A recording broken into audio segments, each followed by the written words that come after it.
não quis mudar, Albine, fazer, eles terminam lá, porque você vai seguir viagem. Então, por isso que a gente pôs esse horário, tá bom?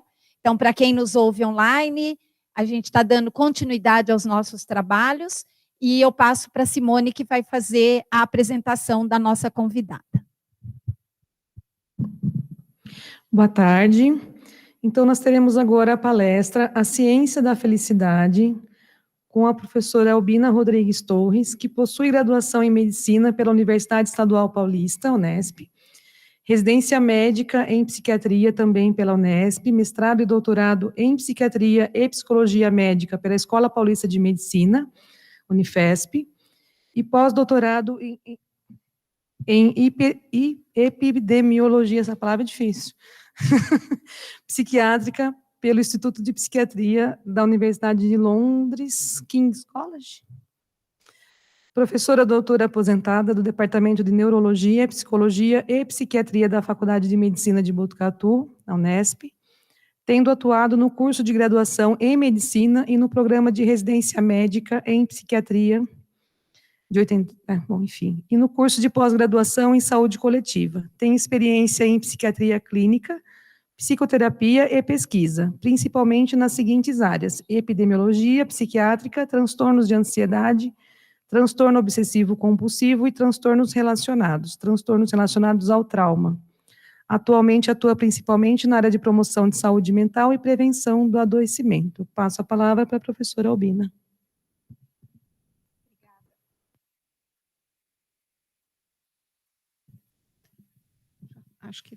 Obrigada pelo convite. Eu vou ficar de pé, perto dos slides, para a gente poder acompanhar melhor, tá bom? Então, por que falar, né, de felicidade num evento que está, digamos assim, fazendo a gente refletir sobre a questão do suicídio, né? Porque, assim, as pessoas que tentam suicídio, ou que cometem suicídio, ou que pensam nisso, certamente são pessoas que estão em sofrimento, que estão infelizes, né? E como eu venho trabalhando ultimamente na área de promoção de saúde, essa parte, né, de o que é felicidade, o que nos faz feliz, é uma coisa que tem me interessado muito, eu tenho estudado, eu não sou pesquisadora nessa área, mas tenho estudado isso nos últimos anos, tá? Então, vamos falar um pouquinho sobre o que a ciência contemporânea diz a respeito da felicidade. Tá? Opa, não vai. Ah, foi. Foi? Sei que passou, não fui eu. Bom, então, gente, o que a ciência moderna fala sobre a felicidade, que é alguma coisa que todos os seres humanos, sem exceção, buscam, né? Todos nós queremos fugir do sofrimento, né, e encontrar a felicidade. Então, né, o que é isso e como que a gente pode alcançar? Eu que consegui? Tá. Então, isso vem da psiquiatria chamada psiquiatria positiva, que é um movimento dentro da psiquiatria muito recente, que é também chamado de psiquiatria de estilo de vida ou psiquiatria 5G, né? Que seria uma forma de pensar a psiquiatria que vai muito além de você reduzir os sintomas dos transtornos mentais ou prevenir recaída, mas o objetivo é melhorar o bem-estar da pessoa, né? Promover saúde física e mental, porque, na verdade, são duas faces da mesma moeda, são inseparáveis, né? E a psiquiatria positiva, ela é uma abordagem integrativa, holística, que vai muito além dos psicofármacos e das psicoterapias. Então, na psiquiatria positiva, a gente considera dieta, exercício, relacionamentos pessoais, propósito de vida. É uma abordagem muito mais ampla do ser humano do que simplesmente reduzir sintomas. Tá? E ela é inspirada na psicologia positiva, que começou há mais ou menos 20, 23 anos, que foi justamente um movimento de tentar olhar para os pilares do bem-estar do ser humano. Tá? E a psiquiatria veio a rebote, veio depois, né? Esses livros, veja, o primeiro livro desse psiquiatra americano de origem indiana, chamado Dilip Geste, é de 2015, sobre psiquiatria positiva, e psiquiatria de estilo de vida, 2019. Então, vejam como tudo isso é muito recente, né? Essa ampliação do olhar para o tratamento psiquiátrico. Está um pouquinho fora de... Não. Isso. Então, para falar de felicidade, nada como a gente ouvir um pouquinho o que tem a dizer aquele que é considerado o homem mais feliz do mundo, né? Por que o homem mais feliz do mundo? Na verdade, o Mathieu Ricard, ele era um pesquisador, né, um professor universitário na área de biologia molecular, na França, francês, e, em determinado momento da vida, ele abandona a carreira acadêmica e vai ser monge budista no Tibete. Né? Então, ele abandona a vida que ele levava e vai praticar meditação e se tornar um monge budista. Né? E foi feito um estudo, as pessoas estavam tentando entender, né, o que faz o cérebro, digamos, como que é o cérebro de uma pessoa feliz, né, o que isso tem de diferente, né, dos outros mortais. Então, eles pegaram um grupo de monges budistas e foram estudar como é que era, por exames de neurofisiologia, neuroimagem, como que era o funcionamento cerebral dessas pessoas. E digamos que eles estavam usando uma escala que ia de -3 a +3, e o Mathieu Ricard, ele pontuou 5 e pouco. Então, ele estourou o limite máximo da escala de bem-estar, né, de ondas deltas no cérebro, enfim. Então, por conta disso, ele ganhou, claro que isso é uma brincadeira, né, ele ganhou a fama de ser o homem mais feliz do mundo. Né? E ele escreveu esse livro, que chama A Ciência da Felicidade, não é isso? Felicidade, a Prática do Bem-Estar, que é um livro maravilhoso, eu recomendo, tem em português. E ele fala de uma importante diferenciação entre felicidade e prazer. Ele fala que a felicidade é um estado de realização interior e não a gratificação de inesgotáveis desejos exteriores. E que a felicidade genuína, ela se mantém nos altos e baixos da vida, porque a vida da gente está cheia de altos e baixos, de momentos de muita alegria e de muita tristeza, né? Então, ele fala que a felicidade genuína, ela se mantém apesar das flutuações da nossa vida. E aí, eu cheguei à conclusão, fiz essa analogia, de que existem basicamente 2 tipos de felicidade. Felicidade Nutella e felicidade raiz. Tá? E o que seria a felicidade Nutella, né, ou felicidade condicionada? Você volta? Então, também chamada de felicidade hedônica, ela é pautada na questão do prazer, da gratificação, em nível sensorial. A fonte é externa, a fonte do prazer é externo à pessoa. E ela é mediada pela dopamina, que é um neurotransmissor, e o efeito é um efeito de curtíssima duração. Então, eu tenho uma sensação boa, mediada pela dopamina, mas essa sensação ela dura muito pouco. Né? E qual que é o problema de uma coisa boa que dura muito pouco? A gente tende a buscar novamente, repetidamente, né, para sentir aquele bem-estar. E aqui tem uma tirinha de 2 mulheres, né, saindo lotadas de compra, né, da loja, e uma falando para a outra, continuo deprimida. Né? Então, assim, não há compra, né, não há gratificação externa que dê conta de uma felicidade genuína. E o Mathieu Ricard e vários outros autores dizem que essa felicidade hedônica ou condicionada, ela pode gerar dependência, porque é uma coisa que vem de fora, que eu gosto, o efeito passa rápido, eu procuro de novo, e tudo que eu faço repetidamente, ela tende a se tornar, digamos assim, aditiva. Tá? E qual que é o problema da adição, né? Primeiro, a perda da liberdade, evidentemente, mas, inclusive, a perda da sensação prazerosa, ou a diminuição gradual da sensação prazerosa. Então, alguns exemplos, né? Eu adoro bolo de chocolate. Então, a primeira fatia do bolo de chocolate que eu como é aquela delícia, né? Aí eu repito, né? A segunda também é gostosa. Terceira, a quarta fatia, parece que não tem aquele mesmo impacto da primeira, né? E a hora que eu como a 10ª fatia do bolo de chocolate, muito possivelmente eu já estou com o estômago embrulhado, enjoado, e não vou querer beber bolo de chocolate por um bom tempo, tá? Digamos assim, que eu ganho uma medalha, eu consegui uma coisa que eu queria muito. Quanto tempo dura a satisfação de eu ter conquistado alguma coisa que eu queria? Tá? Dura algum tempo, mas em geral é um tempo muito curto e eu tendo a ir atrás novamente de mais medalhas, de mais conquistas, né?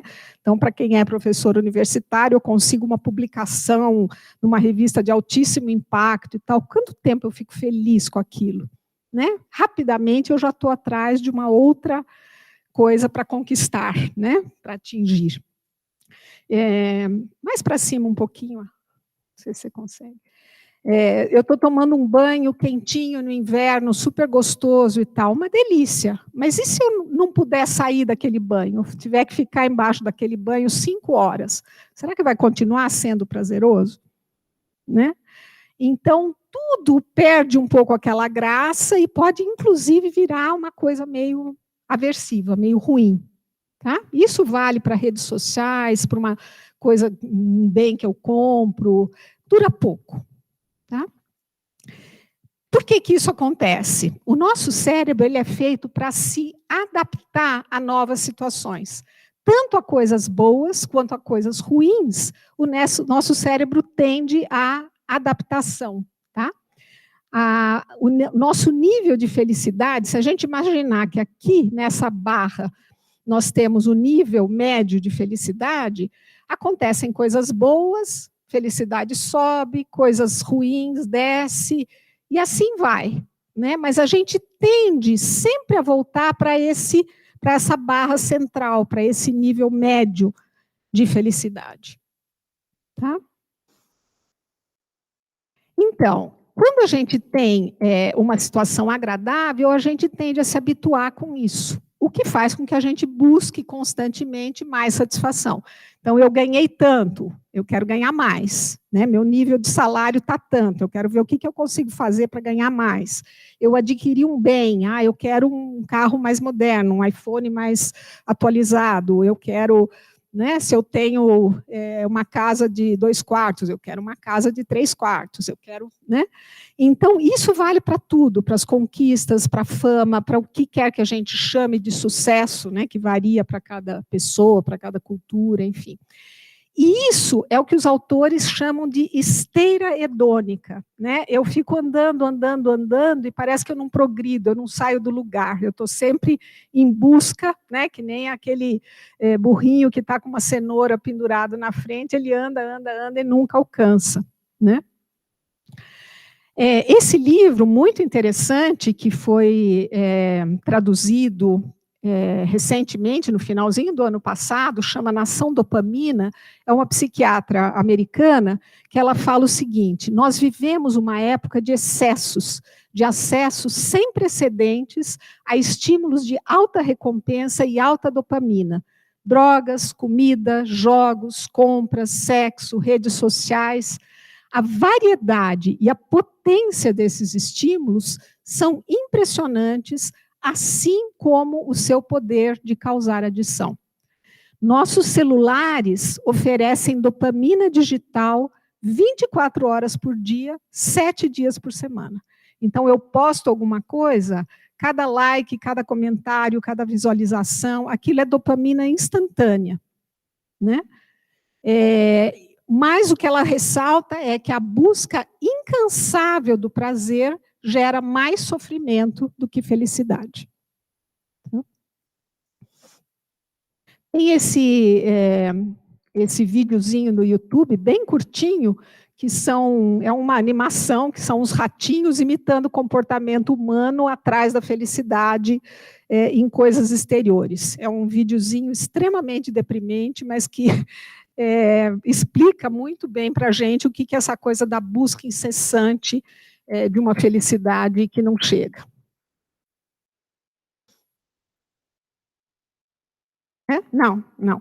Não dá tempo.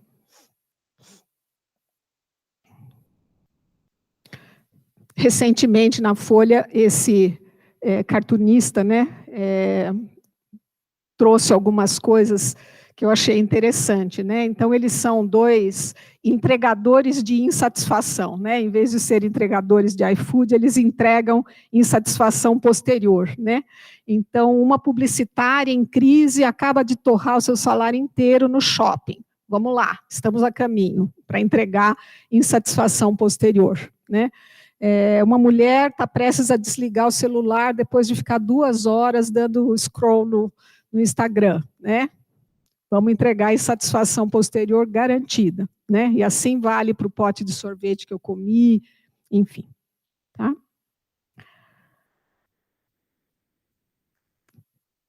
Não estou me entendendo. Agora vai.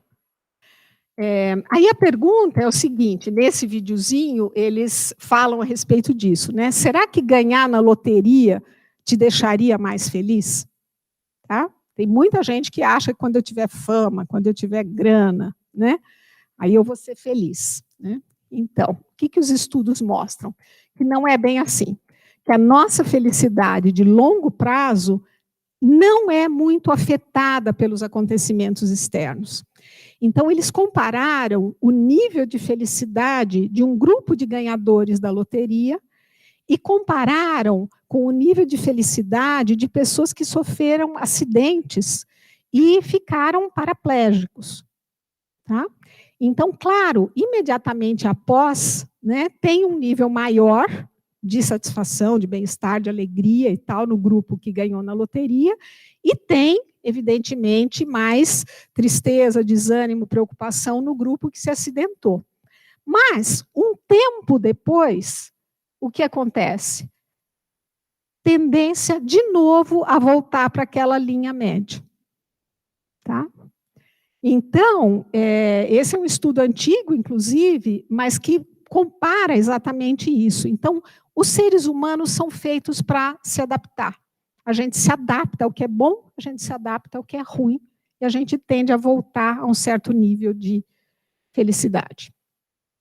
Esse estudo mostra que a renda baixa, ela aumenta o sofrimento quando uma situação, por exemplo, de doença, de divórcio, uma situação difícil que eu estou enfrentando, quando eu tenho uma situação financeira muito ruim, isso agrava, né, a situação. Por outro lado, a renda alta melhora a avaliação da vida. Então, se você perguntar como que está a sua vida agora, que você tem mais dinheiro e tal, as pessoas, em geral, falam, não, agora eu consigo ter meu carro próprio, eu não preciso pegar ônibus, eu tenho mais alguém que me ajude em casa. Racionalmente, a pessoa avalia a sua vida como melhor. Mas isso tem um limite de um certo valor mensal, a partir do qual também já não faz muita diferença. Tá? Só que essa renda mais alta não melhora a sensação de felicidade. Tá? Melhora a avaliação cognitiva, mas não a sensação de estar mais feliz. Esse ditado tibetano, né, buscar a felicidade fora de nós mesmos é como esperar pela luz do sol numa caverna que dá para o norte. Não vamos encontrar nunca, né? E o que é, então, em contraposição, a felicidade genuína, a felicidade verdadeira ou a felicidade raiz? Ela tem as seguintes características. É uma sensação, é também chamada de felicidade eudaimônica. É uma sensação de contentamento, de satisfação, de plenitude, de paz, de bem-estar prolongado, né? É um senso de significado e de propósito de vida, de acordo com os meus valores morais, as coisas que eu acredito e valorizo. É um bem-estar de nível emocional e é uma fonte interna, vem de dentro. É um bem-estar que vem de dentro de nós. E tem uma longa duração, sendo mediado principalmente pela ocitocina, por endorfinas. Tá? E gera justamente essa sensação de bem-estar mais duradouro. Tá?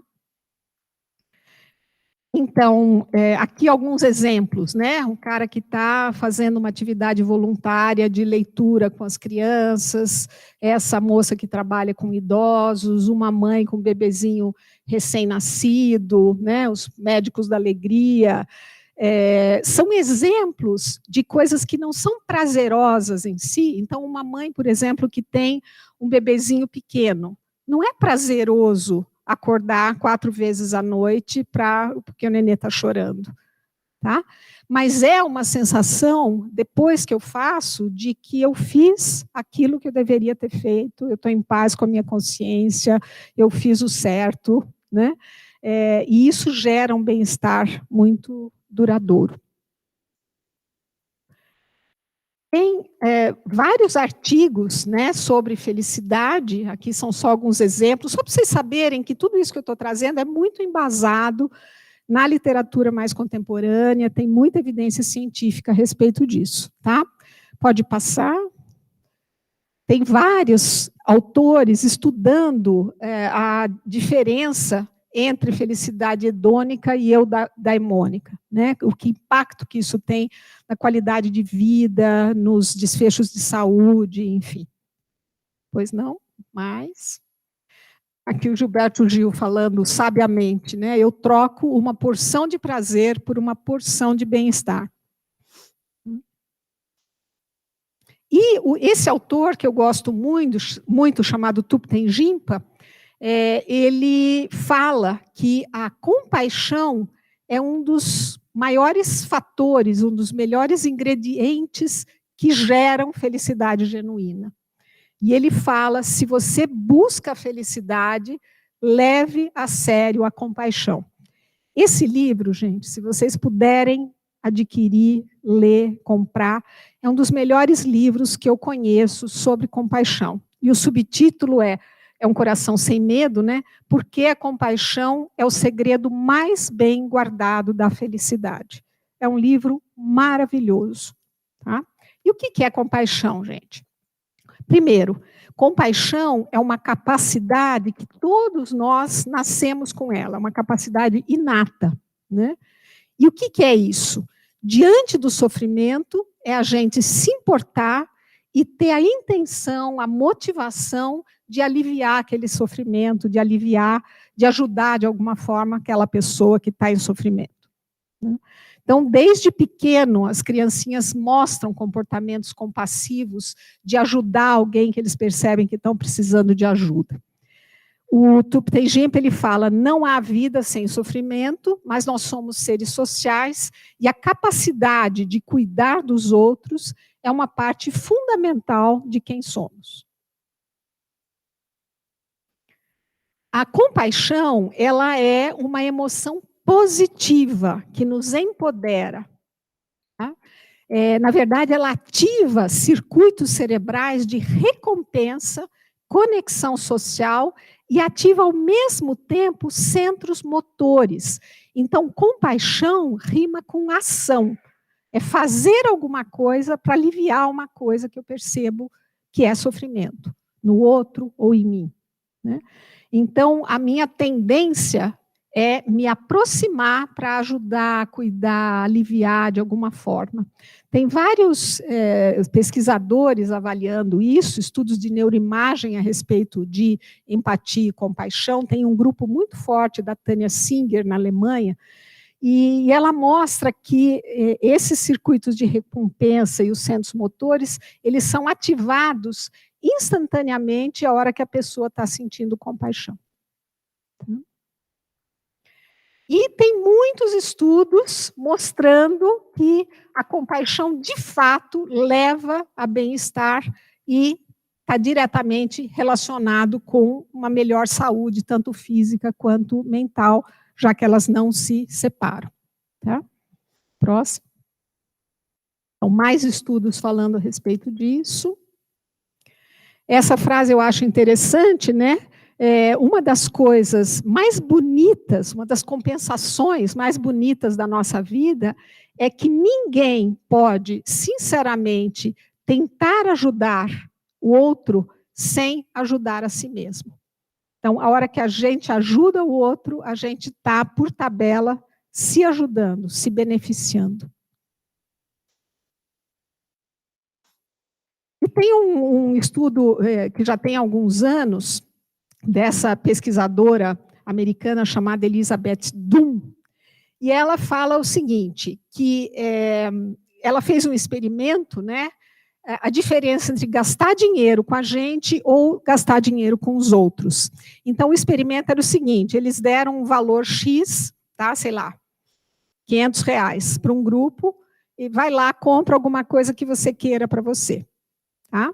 E para o outro grupo, a instrução, ó, tem aqui R$500, você não pode gastar com você, mas gaste com alguém que você sabe que está precisando, que está necessitando ou querendo muito alguma coisa. E aí, depois de um tempo, foi avaliar o grau de felicidade dos dois grupos.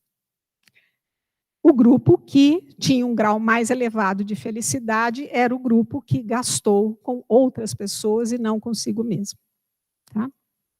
Então, ela escreveu esse artigo, né, gastar dinheiro com os outros promove felicidade, e depois ela escreveu esse livro que chama Happy Money, Dinheiro Feliz. Né? Como a gente pode usar o dinheiro para ser feliz, já que ele diretamente não traz felicidade genuína. Né? E aí, a conclusão desses estudos é que os bens materiais, quando eu compro algum bem material para mim, é uma das coisas que menos traz felicidade genuína. Tá? Eu sou mais feliz se eu usar esse dinheiro para, por exemplo, fazer uma viagem, fazer um curso, conhecer novas pessoas, conhecer novos lugares. Né? Então, as experiências, elas são muito mais gratificantes do que um bem material, por exemplo.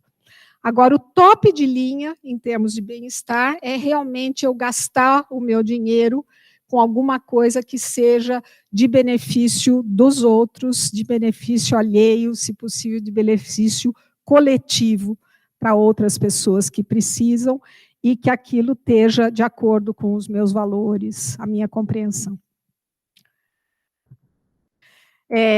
Quais são os fatores, então, envolvidos, né, no bem-estar duradouro? Parece que mais ou menos 50% do nosso bem-estar ele já vem de fábrica. Né? Então, tem crianças pequenininhas que já no berçário são mais risonhas, são mais alegres, tem outras que choram mais. Né? Então, tem um nível de bem-estar, digamos assim, que a gente herda, né? Que vem com a gente com o nosso temperamento. Tá? Por outro lado, 40% do nosso bem-estar, da nossa felicidade verdadeira, depende de ações intencionais que a gente pode fazer para ser mais feliz. 40% está nas nossas mãos. E apenas 10% tem a ver com as circunstâncias. Sou rico, sou pobre, sou jovem, sou mais idoso, que idade eu tenho, onde eu moro, tudo isso parece que é muito pouco importante no cômputo geral da nossa felicidade. Mas a boa notícia é que 40% está nas nossas mãos. A gente pode fazer coisas para se sentir melhor. Então, até certo ponto, a felicidade é uma escolha. Né? E ela é muito subjetiva. Né? Nós podemos ter aqui um menino muito mais feliz com a medalha de bronze do que quem ganhou a medalha de ouro. Né? Então, é muito mais de dentro para fora. E quais são essas práticas, então, que a gente pode fazer? Essas práticas intencionais que são responsáveis por quase metade do nosso bem-estar duradouro. Práticas de consciência plena ou atenção plena, mindfulness. Tá? Práticas de apreciação, de gratidão, de conexão com as outras pessoas, conosco mesmo, com a natureza. Práticas de generosidade, de solidariedade, de altruísmo, de compaixão e autocompaixão. E a ideia da gente assumir a direção das nossas vidas, fazendo boas escolhas, criando bons hábitos, cultivando bons relacionamentos, são práticas que no dia a dia vão se somando, e depois de algum tempo eu percebo que aquela minha barra de felicidade, ela subiu de patamar. Tá? Esses dois autores, o Rick Hanson, que é um psicólogo americano que eu gosto muito, ele escreveu esse livro que já tem em português, que chama O Cérebro e a Felicidade, em que ele fala muito dessas coisas. Tá?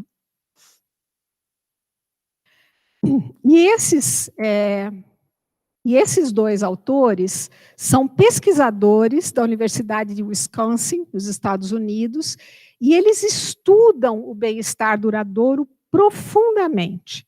Tá? São dos pesquisadores mais importantes nessa área, que é o Richard Davidson e Cortland Dow. E eles falam que o bem-estar duradouro ele tem 4 pilares principais. E todos esses pilares, eles são cultiváveis. Nós podemos cultivar os 4 pilares da felicidade verdadeira. O primeiro deles é consciência, depois conexão, insight e propósito. Vamos ver o que é cada um deles. Esse é o artigo que saiu em 2020 agora, que é a síntese de toda essa pesquisa. É uma revisão de todos os estudos falando desses 4 pilares da felicidade. Tá? E nesse artigo eles falam, né, que o bem-estar é uma habilidade que tem plasticidade. Quanto mais você pratica, melhor você vai ficando. É como se a gente pudesse realmente treinar os músculos do bem-estar. Tá? E esse artigo de revisão é maravilhoso, relativamente recente, vale a pena conhecer. Então, de certa forma, a felicidade genuína é como se fosse uma disciplina eterna. A gente tem todos os dias trabalhar um pouco para conseguir ser mais feliz. Tá nas nossas mãos. Então, quais são os 4 pilares, né, do bem-estar? Primeiro deles, de novo, gente, consciência plena. Ter consciência. Tá? E as práticas de atenção plena, de consciência plena, mindfulness, que visam regular a nossa atenção e a gente ter consciência daquilo que se passa ao nosso redor, na nossa mente, no nosso corpo. E essa prática regular, diária, ela gera, a médio prazo, um equilíbrio emocional que é muito, muito importante. Tá? Então, a nossa vida, ela é vivida daquilo que a gente presta atenção. Aquilo que a gente presta atenção é aquilo que a gente vive. Né? Mas nós estamos vivendo um mundo extremamente disperso, distraído, em que a gente não foca em nada, né? Está com a cabeça sempre em 1000 lugares ao mesmo tempo. Então, as práticas de mindfulness, realmente, o número de estudos falando dos benefícios para a saúde aumentaram imensamente nos últimos 20 anos e tem evidências de sobra de que essa é uma prática que a gente deve cultivar. Parece que o número mágico é 12 minutos por dia, no mínimo, tá? A gente pode começar com 2 minutos por dia. Pausar, né? E prestar atenção no nosso corpo, nos sons do ambiente, nos nossos pensamentos, nas sensações corporais, enfim. Pausar, ficar quietinho e prestar atenção no que está acontecendo no aqui e agora. Ou, simplesmente, fazer uma atividade de cada vez, prestando atenção naquilo que está fazendo. Eu estou comendo, eu como com atenção plena. eu estou tomando banho, eu presto atenção no banho. Tá? Então, aqui tem um estudo mostrando que, na verdade, uma mente distraída, dispersa, é uma mente infeliz. Quanto mais focados, mais felizes seremos. Outro pilar, conexão, né? Então, conexão com a gente mesmo, né? Com a natureza, como eu já disse, mas bons relacionamentos. Muito importante, gente, muito importante para a nossa felicidade. São as outras pessoas com quem a gente convive. Nós somos mamíferos sociais, nós somos seres sociais, nós precisamos uns dos outros desde que a gente nasce até a gente morrer.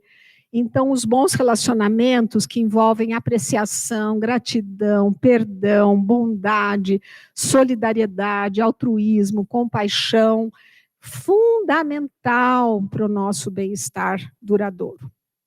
Tá? Tem esse TED Talk, que eu não sei se vocês já viram esse estudo.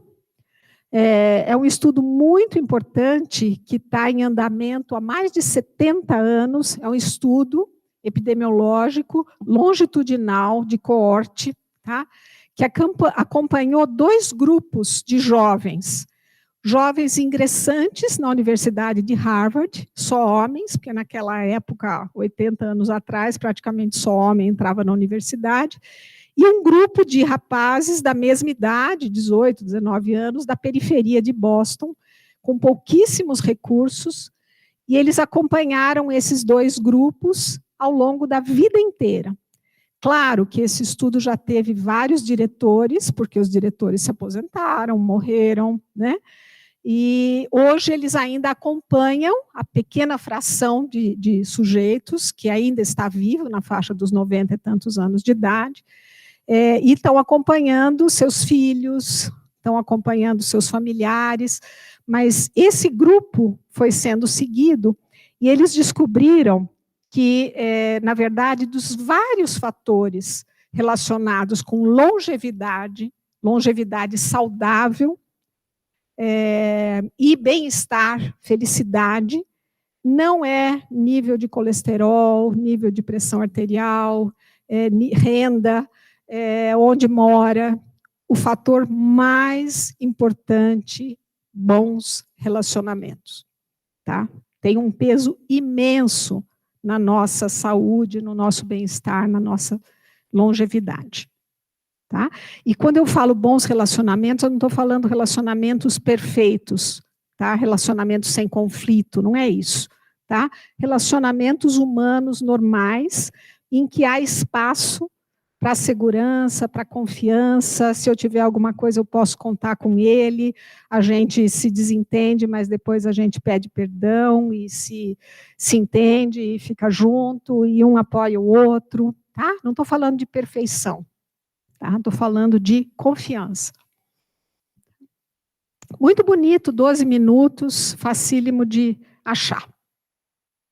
E esse livro que eu acabei de ler faz 2 dias, chama O Poder Curativo das Relações Humanas. Esse médico americano também escreveu a respeito disso. E a importância dos relacionamentos num mundo cada vez mais solitário. Tá? Então, ele estuda a solidão. Esse autor, ele é um cirurgião americano, ele já foi meio que o diretor-geral das políticas públicas de saúde americanas durante um tempo, e ele descobriu que o fator mais importante para a perda da saúde é o isolamento social, a solidão. Né? Então, ele é especialista nisso, e esse livro é maravilhoso, recém-publicado. Terceiro pilar, insight. O que é insight? É eu me auto-investigar e me conhecer. Por quê? Porque nós somos únicos, únicos. Não tem ninguém igual a cada um de nós. Né? Então, a gente precisa conhecer as nossas crenças, as nossas emoções, porque elas moldam o modo como a gente percebe e como a gente reage às coisas que acontecem com a gente no mundo. Né? E a Brené Brown fala que a comparação com os outros é um grande ladrão de felicidade. né? Quando a gente se compara muito com os outros, a chance da gente ficar infeliz é muito grande.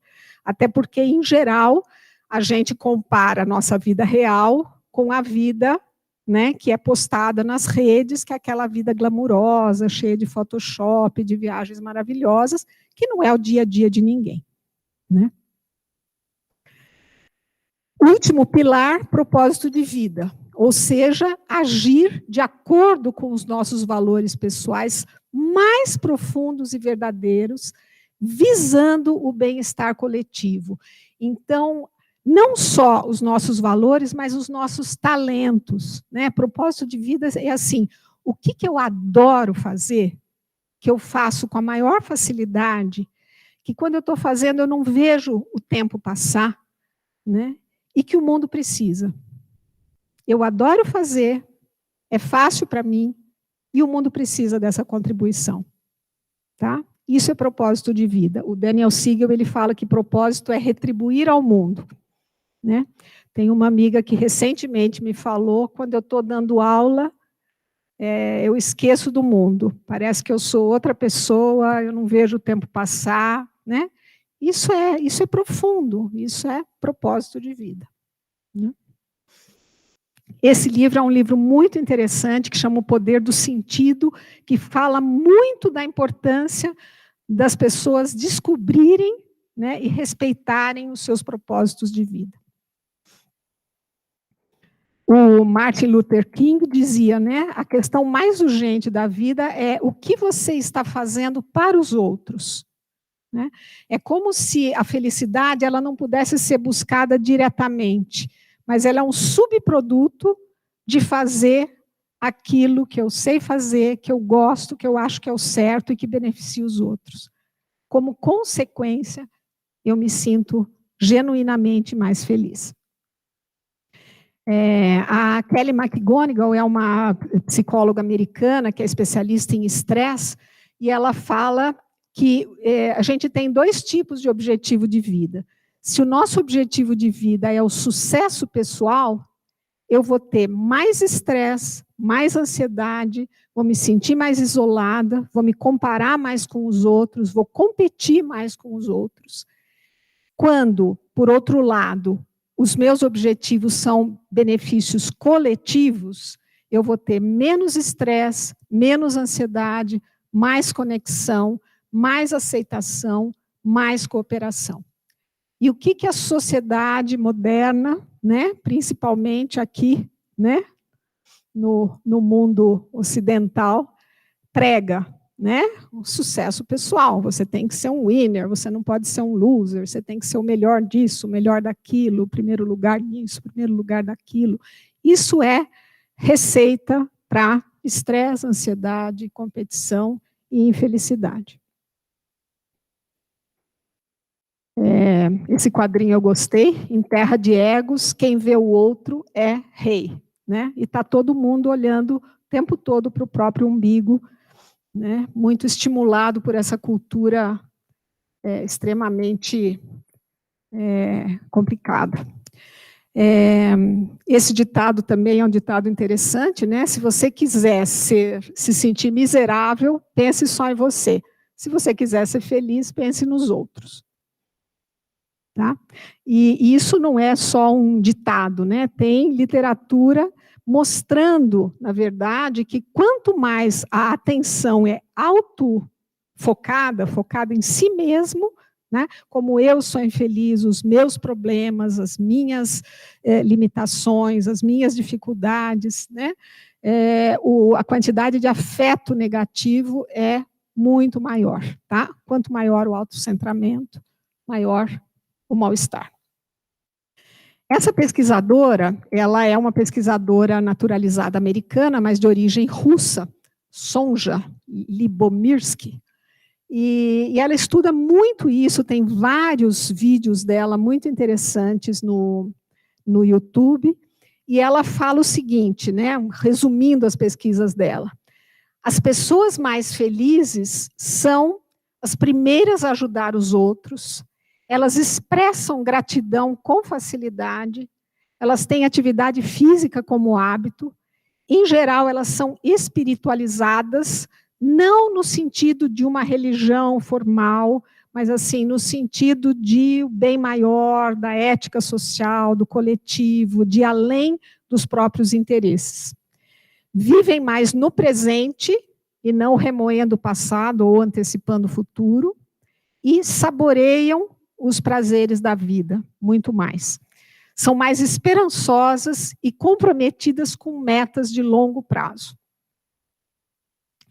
Ela tem esses 2 livros, A Ciência da Felicidade, eu acho que esse aqui está esgotado, e esse, Os Mitos da Felicidade, o que deveria fazer você feliz, mas não faz, e aquilo que não deveria fazer você feliz, mas faz.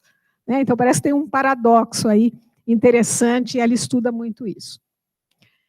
O Thupten Jinpa fala, então, que a felicidade genuína tem algumas condições básicas, de novo, bons relacionamentos, mentalidade de crescimento, que são aquelas pessoas que gostam de aprender, que entendem que quando erram, isso é uma oportunidade de aprendizado, de crescimento, tem um sentido de propósito muito claro, e atos de bondade e atos de altruísmo. Ou seja, está na base da felicidade genuína sair do autocentramento e ir para a autotranscendência, transcender os seus próprios interesses e fazer pelos outros.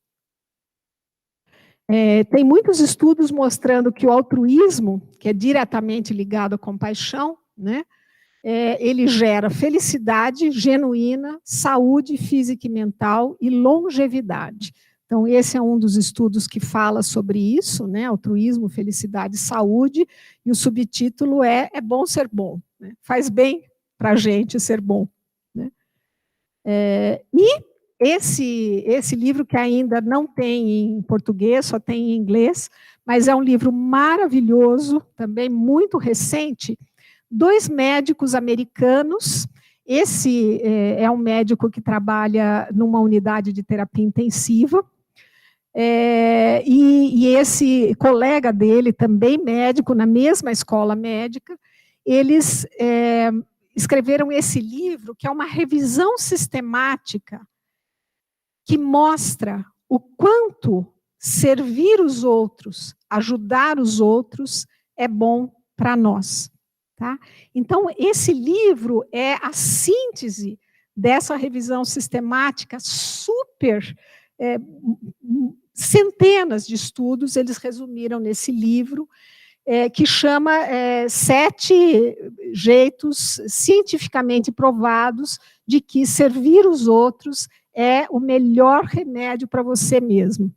Então, ele chama essa coisa do altruísmo, da compaixão e tal, como a melhor droga que existe. Tá? É maravilhoso esse livro. Tá? Aqui tem algumas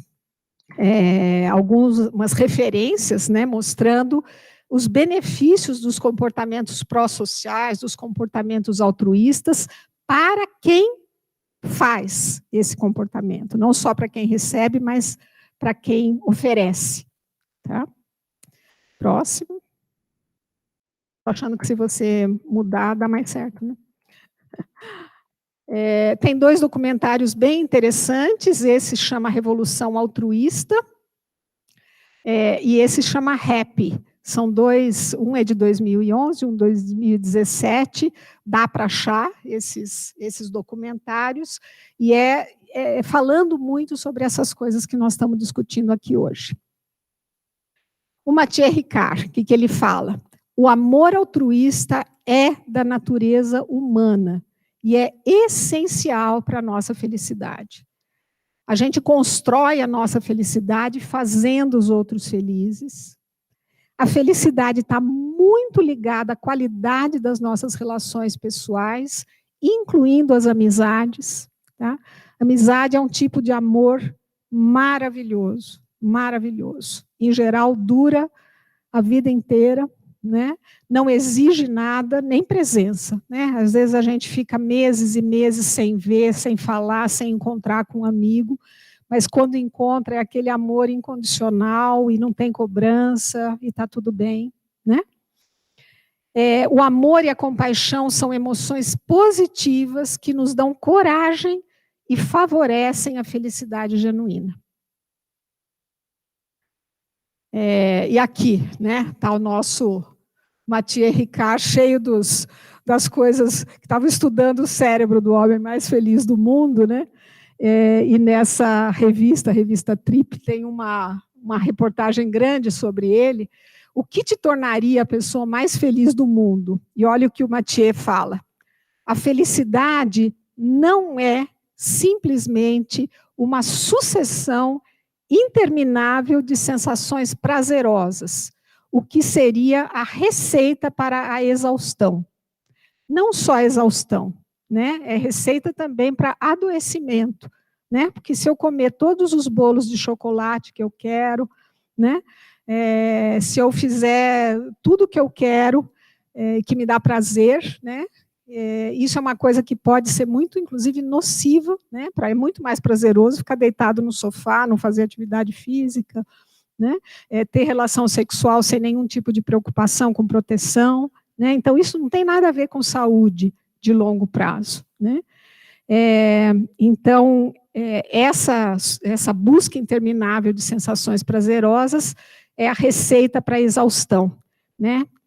A felicidade, ela está mais para uma forma que resulta do cultivo de qualidades fundamentais, como o altruísmo, a compaixão, a liberdade interior, a resiliência e o equilíbrio emocional.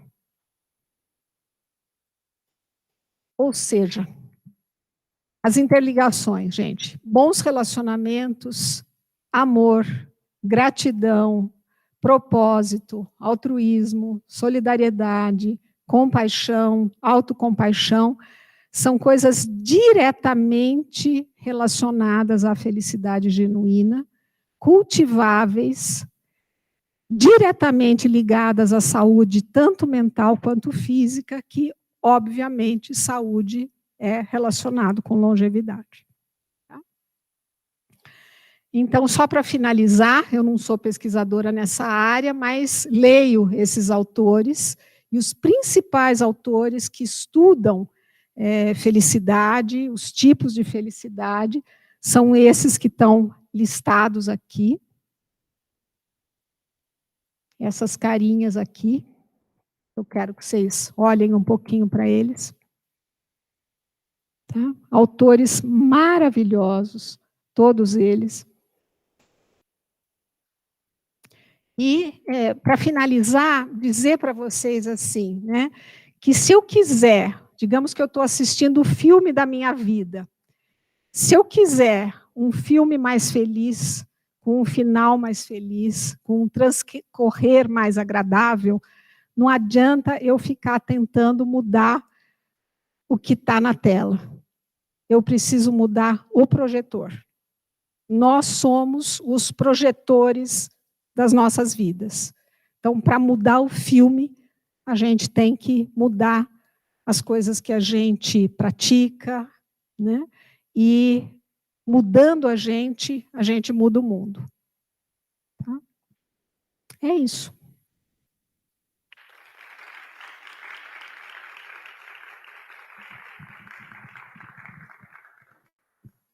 Fico à disposição, se tiver alguma pergunta. Uhum.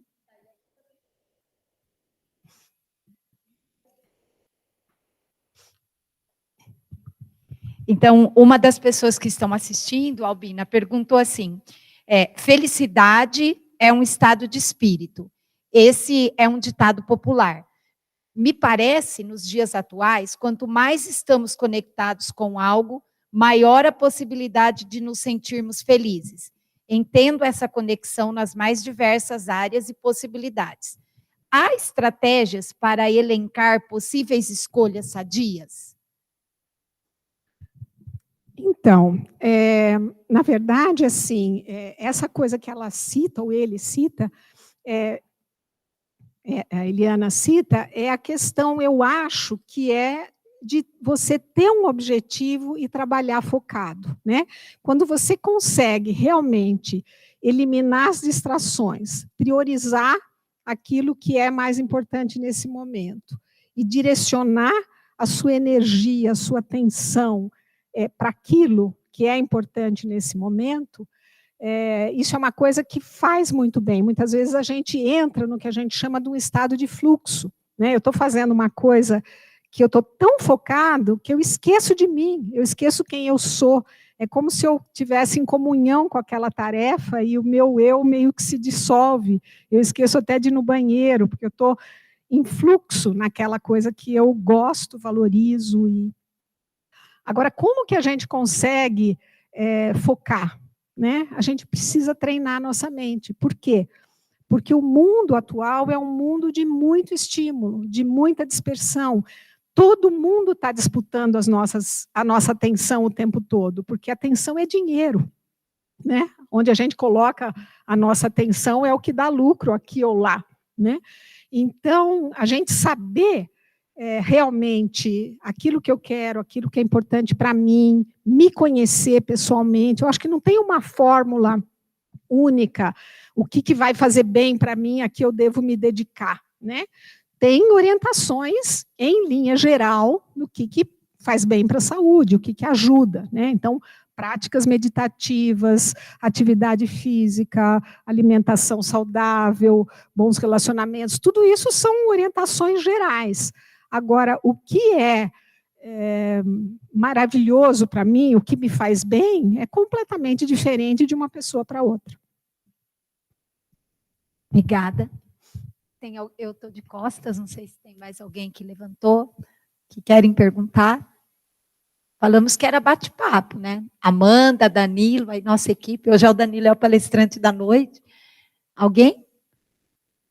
Online não tinha mais pergunta. Tem parabenizando, né? Cumprimentos, parabenizando pela fala. E aí aqui, se alguém quiser falar, comentar.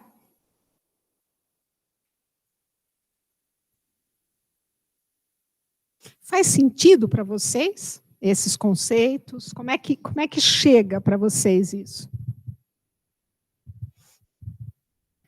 Meu nome é Gerson, eu sou enfermeiro do trabalho na Seção Técnica de Saúde lá em Botucatu. Entrei 4 meses lá. Gerson. Prazer, Gerson. E queria agradecer pela palestra, realmente foi incrível. Eu achei incrível o que você falou.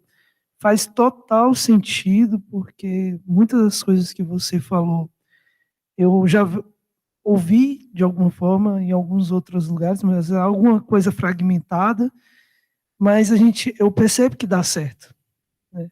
Isso dá certo, né? Quando você se doa para outras pessoas, quando você pratica isso, você fica numa felicidade mais plena.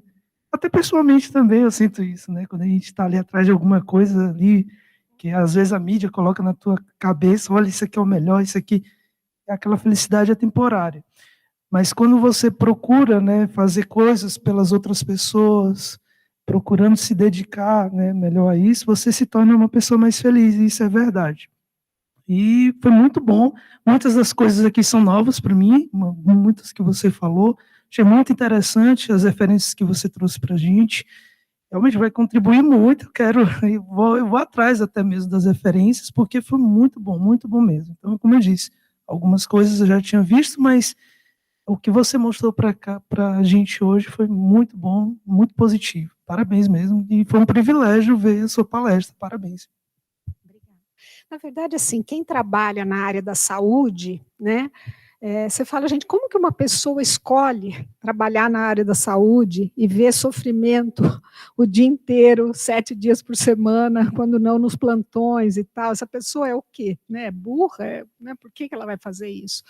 Porque, no fundo, a gente sabe, né, que quando a gente faz aquilo que a gente acredita que é o certo, por mais que não seja prazeroso na hora, né, você é enfermeiro, né, eu sou médica, aquilo que, quando você faz aquilo que você acredita que é correto, e você percebe o benefício do outro, não tem preço, não tem preço. E isso é duração ilimitada, gente. É duração ilimitada. É ocitocina na veia, é endorfina, né?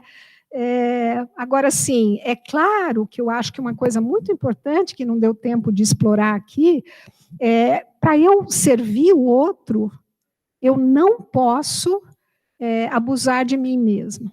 É muito importante a autocompaixão, o autoconhecimento, o autocuidado, né? Porque se eu estou muito esgotado, se eu não percebo as minhas necessidades, se eu não estabeleço limites, chega uma hora que eu não tenho nada para oferecer para o outro, né? Então, a autocompaixão eu acho que é fundamental, quer dizer, a gente trabalhar de um jeito que a gente sirva o outro, mas sem esgotar as próprias energias, se nutrindo daquilo que te faz bem, né, cuidando de si mesmo, para estar sempre em condições de fazer aquilo que você sabe que é o certo, né, e que te faz bem.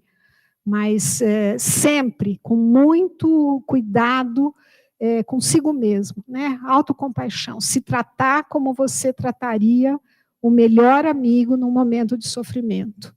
Né? Às vezes, para quem é da área da saúde, é muito mais fácil cuidar do outro do que cuidar de si mesmo. Né? Quando está sofrendo, é muito mais autocrítico, muito mais autoexigente do que com os outros. Então, isso é muito importante, é também um aprendizado, uma habilidade a ser cultivada. Né? E uma coisa muito legal, quanto mais eu cultivo autocompaixão, mais compassiva eu sou com os outros. Mais eu tenho para oferecer. E pode ser aprendido, né? Com certeza, com certeza. Tem muitas técnicas. A primeira delas são as técnicas meditativas de mindfulness, é o primeiro passo do cultivo da compaixão, mas tem muitas técnicas de cultivo da compaixão, muitas meditações que visam exatamente isso, o cultivo da autocompaixão e o cultivo da compaixão, que são fontes fundamentais de felicidade genuína. Mais alguém? E eu gostaria de perguntar, como nós temos, né, as oficinas, quem está aqui, toda a bibliografia, a referência de forma sistematizada, se nós podemos, porque todas as palestras, a Web TV está gravando a da noite, essa foi gravada, teve pergunta online, se nós podemos disponibilizar para os participantes, né? Então, esse pedido. Eu trouxe para isso. E é tão verdadeiro que pode ser aprendido. Uma professora aqui do nosso departamento fez um trabalho com uma escola com crianças, com a yoga, e crianças que tinham muitas dificuldades de comportamentos desafiadores, de concentração, por isso que eu comentei, né, que pode ser aprendido e tem a ver com o impacto na saúde mental, porque as crianças eram mais irritadas, nervosas, e ela fez um trabalho com a professora e as crianças ao longo do ano. O aprendizado das crianças, comparado com o ano anterior, e era a mesma turma, melhorou muito, muito, muito.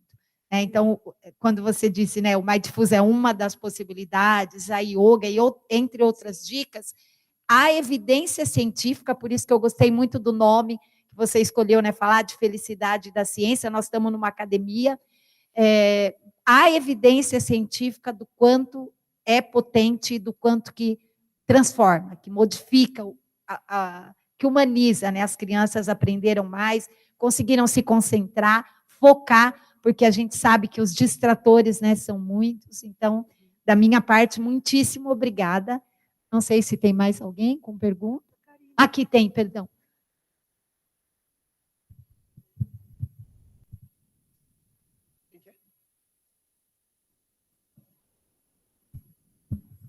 Bom, boa tarde, obrigada, professora Albina. Eu sou Karina, eu sou a psicóloga da STS da reitoria.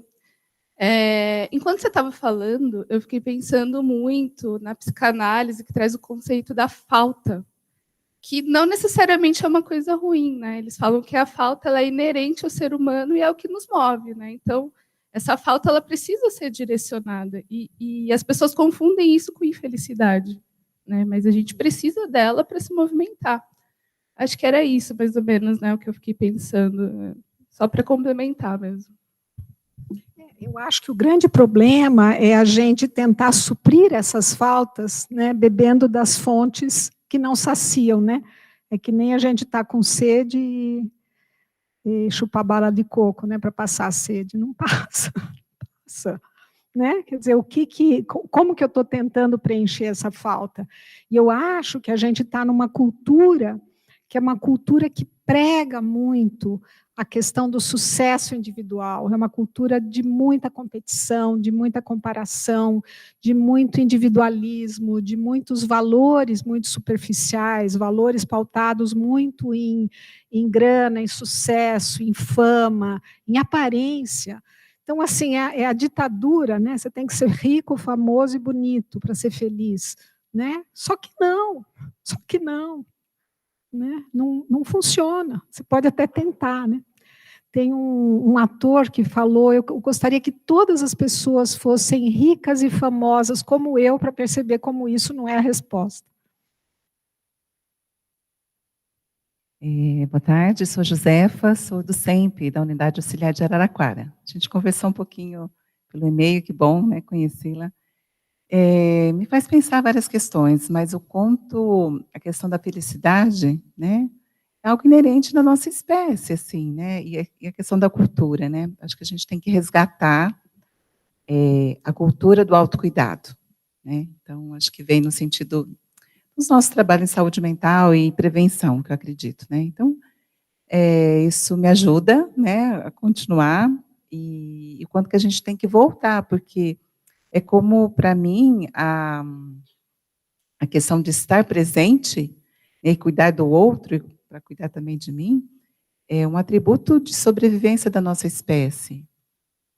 Né? Então, neste mundo, a gente parece que já conquistamos tantas coisas. Estamos destruindo o planeta. Estamos também nos destruindo. Né? Então, acho que é um convite.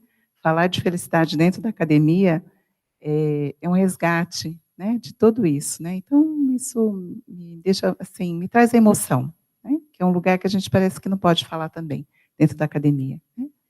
Agora, o que me provoca, e aí gostaria de compartilhar, assim, qual a sua visão, por que tantos autores internacionais?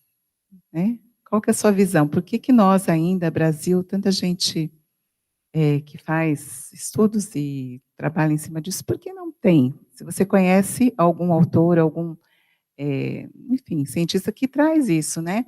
Porque, não sei, isso me chamou a atenção, não sei se eu observei de uma forma errada, mas isso me incomodou, né? Porque só lá fora que valida algo que é da nossa espécie, que é a questão das emoções, da felicidade. Então, na verdade, assim, a psiquiatria, né, que é essa psiquiatria positiva, entre aspas, integrativa, né, que tem esse olhar mais amplo, psiquiatria de estilo de vida e tal, isso é um movimento muito, muito recente no mundo, tá? Então, assim, aqui também no Brasil é muito recente, tá? Tem muita gente no Brasil trabalhando com psicologia positiva, tá? Mas, em termos de pesquisa nessa área, principalmente na área de atenção plena, mindfulness e compaixão, tem um autor, se der para voltar um pouquinho, 1 ou 2 slides, tem o professor Marcelo De Marzo, que eu citei aqui, esse último. Isso.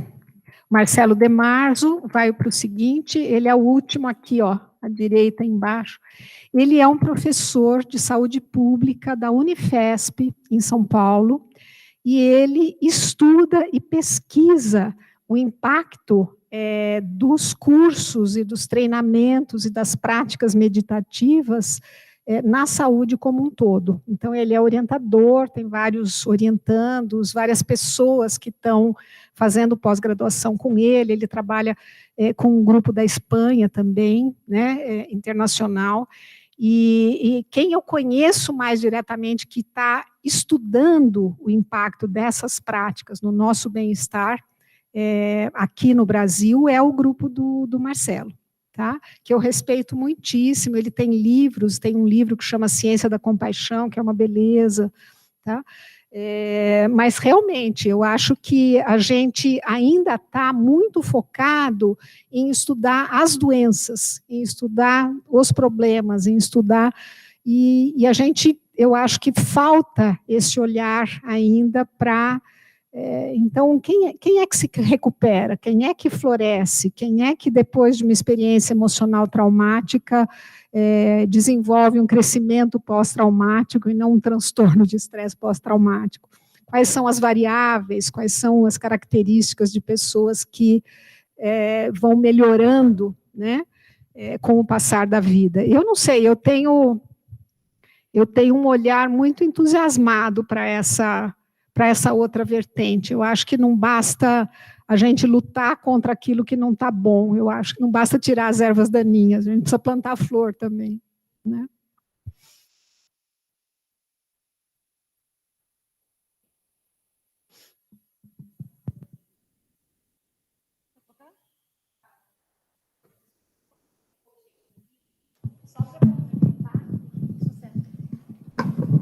Eu também sou muito esperançosa, são novos os autores. Tem um grupo de Pernambuco que foi muito criticado, inclusive, mas na pós-graduação eles abriram uma linha de pesquisa que é de espiritualidade, não de religião, mas de espiritualidade e os impactos dela. Então, é um grupo lá, e aí eu com certeza posso compartilhar.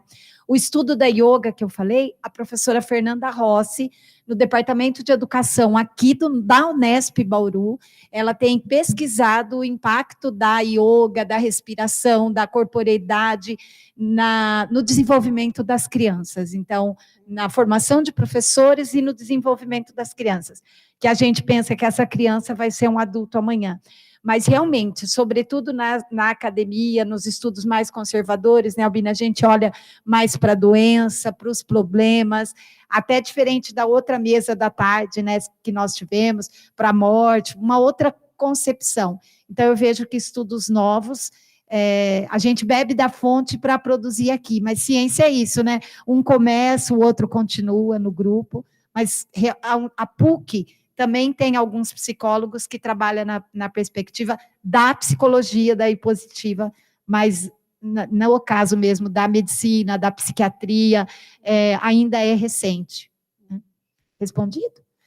Então, acho que não temos mais perguntas. Pelo horário, eu sei que a professora Albina vai viajar, né? Então, a gente antecipou. Para quem está nos ouvindo online, muito obrigada pela participação, pela questão que foi enviada. Para os que ficaram aqui, né, foi um privilégio, eu falei que a gente vinha pertinho, que ia ser um bate-papo, e todos terão oportunidade de ver a tua fala, porque nós vamos compartilhar com todos os participantes. Muitíssimo obrigada, eu devolvo para Simone fazer o encerramento.